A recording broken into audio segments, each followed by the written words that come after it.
चला आता थोडासा विरंगुळा म्हणून आपण एक छानसं कोडं घेऊया फ्रेश कोडं घेऊया आणि मग परत पुढचा अभ्यास करूया. चालेल ना. कोडा असा आहे, ज्याला येतं त्याने फक्त बोट वर करायचं, मध्येच बोलायचं नाही. हातापायाच्या बोटांवर आहे माझे घर, वाढतो मी भर भर आणि मग कापता तुम्ही सरसर, ओळखा पाहू मी कोण. बापरे, सगळ्यांनाच उत्तर येते, फक्त याला येत नाही. हातापायाच्या बोटावर आहे माझे घर, वाढतो मी भर भर आणि मग दर आठवड्याला कापून टाकता तुम्ही मला सरसर.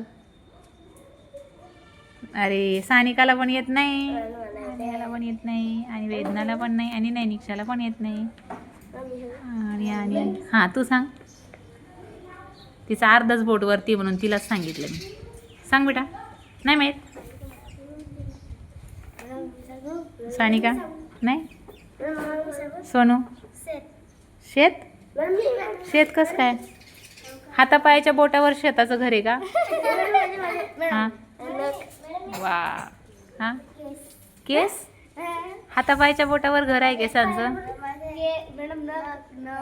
नख. बरोबर का. हाताच्या आणि पायाच्या बोटावर घर असतं आणि मग ते सरसर वाढतात आणि मग आठवड्यातून एकदा तुम्ही ते आहे की नाही. छान कोड. कोणी उत्तर दिलं? प्रणीतसाठी टाळ्या कोण वाजवणार? चला झाले फ्रेश. घेऊया आता पुढची रिव्हिजन.